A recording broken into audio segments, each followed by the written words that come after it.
In the last 5 years, our country has fought through the most challenging times since the Second World War.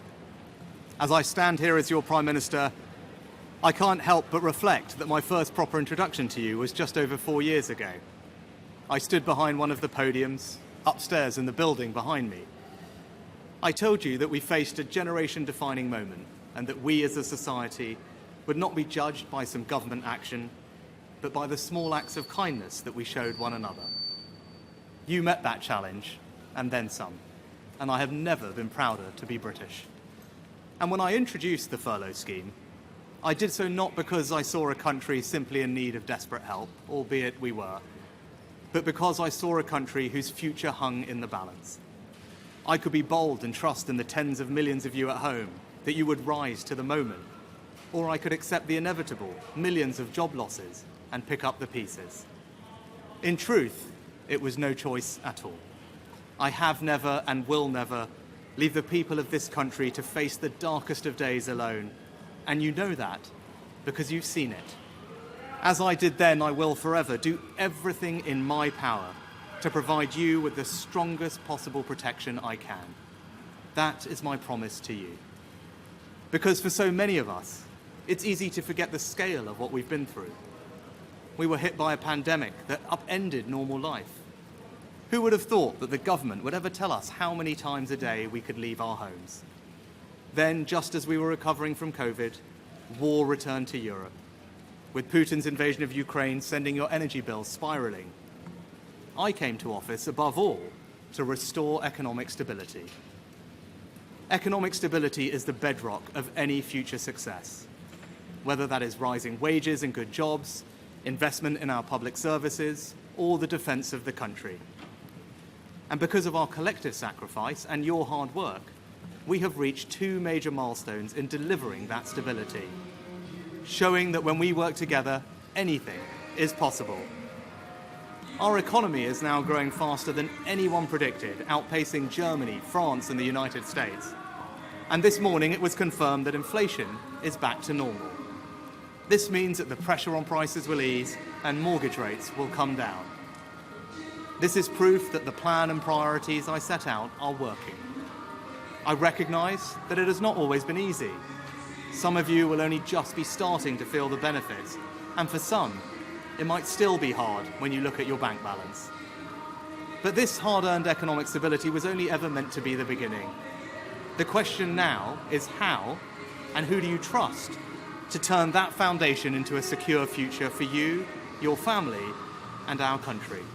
Now is the moment for Britain to choose its future, to decide whether we want to build on the progress we have made or risk going back to square one with no plan and no certainty. Earlier today, I spoke with His Majesty the King to request the dissolution of Parliament. The King has granted this request, and we will have a general election on the 4th of July. This election will take place at a time when the world is more dangerous than it has been since the end of the Cold War. Putin's Russia is waging a brutal war in Ukraine and will not stop there if he succeeds. That war has also made it all too clear the risk to our energy security. In the Middle East, the forces of Islamist extremism threaten regional and ultimately global stability. These tensions are exploited by extremists who seek to undermine our values and divide our society here at home. China is looking to dominate the 21st century by stealing a lead in technology. And migration is being weaponized by hostile states to threaten the integrity of our borders. These uncertain times call for a clear plan and bold action to chart a course to a secure future.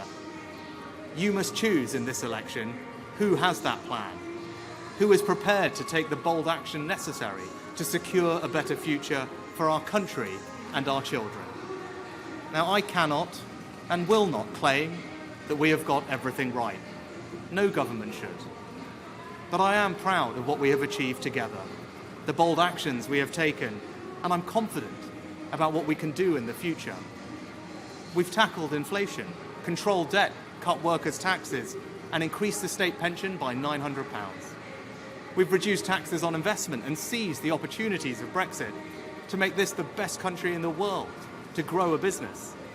put record amounts of funding into our NHS and ensured it is now training the doctors and nurses it needs in the decades to come. We've reformed education, and our children are now the best readers in the Western world. We prioritised energy security and your family finances over environmental dogma in our approach to net zero. We fully funded an increase in defence spending to 2.5% of GDP. We made a decision to invest more in local transport that you actually use, rather than endlessly plough more money into HS2. We set out a comprehensive plan to reform our welfare system, to make it fair for those who pay for it as well as those who need it. Immigration is finally coming down, and we are stopping the boats with our Rwanda partnership. And we will ensure that the next generation grows up smoke-free. I hope that my work since I became Prime Minister shows that we have a plan and are prepared to take bold action necessary for our country to flourish. Now, I've stuck with that plan and always been honest with you about what is needed, even when that's been difficult. Because I'm guided by doing what is right for our country, not what is easy. I can't say the same thing for the Labour Party, because I don't know what they offer. And in truth, I don't think you know either. And that's because they have no plan. There is no bold action. And as a result, the future can only be uncertain with them. On the 5th of July, either Keir Starmer or I will be Prime Minister. He has shown time and time again that he will take the easy way out and do anything to get power. If he was happy to abandon all the promises he made to become Labour leader once he got the job, how can you know that he won't do exactly the same thing if he were to become Prime Minister?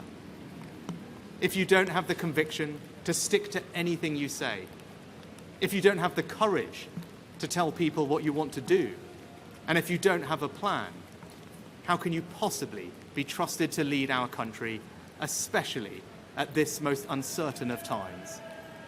Over the next few weeks, I will fight for every vote.